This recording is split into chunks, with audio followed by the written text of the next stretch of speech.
I would like to thank organizing committee as well as FPA Sri Lanka as well as IPPF and then the co-chair also for accommodating me to present some of my findings. So I trust everyone will support me that teenage is a fragile group, and then we have to handle very carefully. And morning also we have seen that Dr. Iqbal quoted some DG WHO, and that is a very important future group, and we need to give full attention to this group. So having this in mind, my topic says, like, effect of a consanguineous marriage, child marriage and teenage pregnancy on pregnancy outcome. It's evidence from India, like Dr. Manas. I am also using the NFHS yeah NFHS 5. Yeah. This is my objective. How this consanguineous marriage and child marriage and teenage pregnancy, which is contributing, negatively to the delivery outcomes. So everyone knows that consanguineous marriage is also having all many research studies shows that it has a negative impact on their child, maybe having the deformities while by birth, as well as child marriage. It's prevailing in most probably in Asia, South Asia, and especially in our India also we have child marriage, that is as per government rule less than 18 years of age. And then the teenage pregnancy, the moment the marry, the coital frequency is more, and then they are tend to have the teenage pregnancy because they do not have more information how to use the condom or preventive measures, so they are tend to have that pregnancy.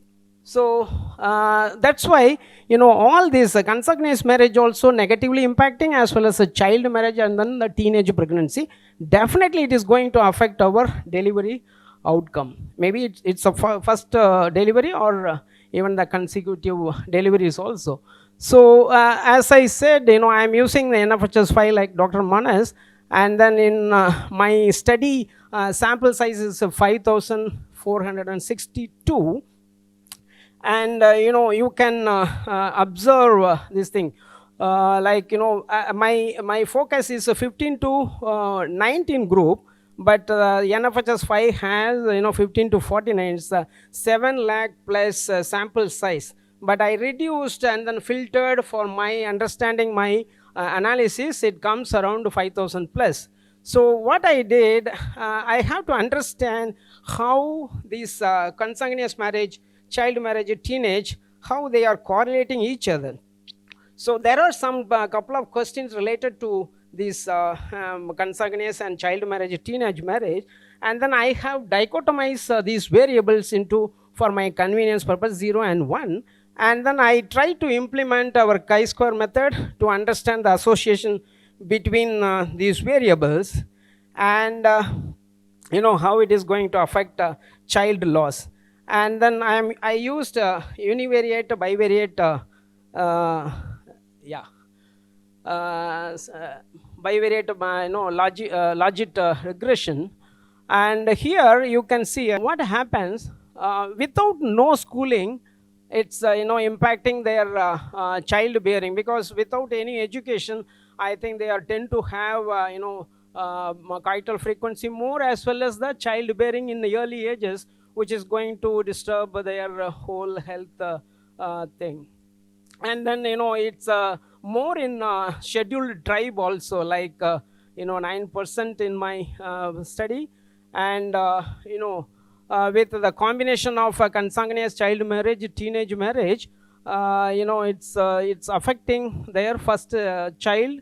And then I have taken not only the first child, I have taken the first, second, third child also, because you will be amazing that 15 to 19 we have some proportion. In the coming slide you can see very good proportion. They have the 3 TFR also, CEB. Couple of graphs, you can understand the demographic distribution within my context. You see the 19 years is more than around 60% they are in the 19th group. But they might have given birth early, before 18 years also. So that it is going to affect in my study, as well as the other demographic variables. These are the, demographic variable, like, type of residence I have taken, child marriage, yes or no. And then there is a, for consanguineous marriage, where there is a couple of question, and then I have clubbed into first cousin. It's a very close relative, as well as the other blood relatives also, and then the non blood relatives. And you can see the child loss also. Yeah, yeah, you can see here 1.2%. It is very few, but when you see the sample sizes of 5,000 plus, they are giving 3 children before 19 attaining the 19 years. So which is very, alarming picture. As well as we have the wealth quintile, most of them falls under poorer and then the poorest. Next. I thought, okay, this will correlate significantly, and sometimes it doesn't work. It could be various reason. So what I observed, child loss with the child marriage, it is not significantly, correlating. Like, you can see the chi-square value, and then which is the p-value is more than 0.05. Whereas child loss and consanguineous marriage, its association is very high, as well as it's a significantly there is a correlation. Next slide. Yeah, but the education again, it's not significantly correlating. But the age at the first birth, they might have married 15 years, and then immediately they might have given birth also. So that the age at marriage also is very correlating significantly.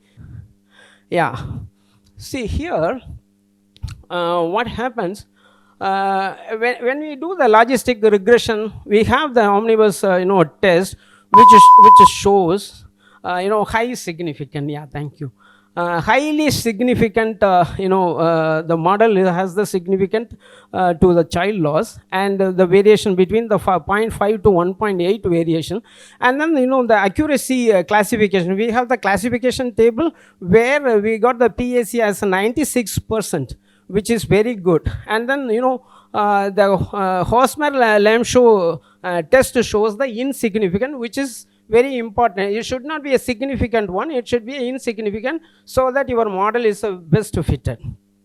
And these are the 3 things, like child marriage, married after those who are married after 18 years will have 1.2 times the chances of having child alive than the other group.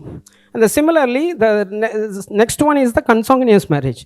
When the woman have married a person, the first or other blood relatives have a chances of having the child dead than the other group, like non-blood relative marriage. And the same, and the another thing is that women who have had child before 18 years have lesser chance to have the first live birth. It definitely it is going to be a kind of a child loss. Next one. So what happened?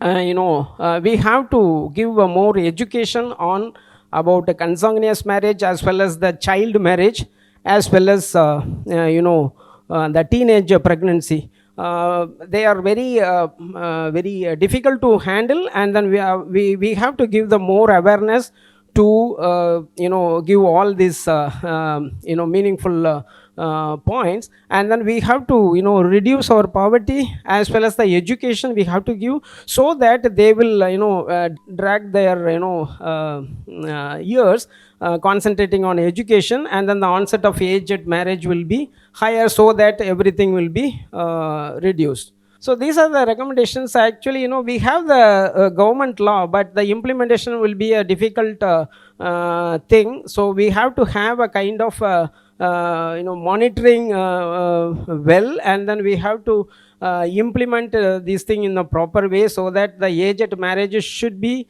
beyond 18 plus for female.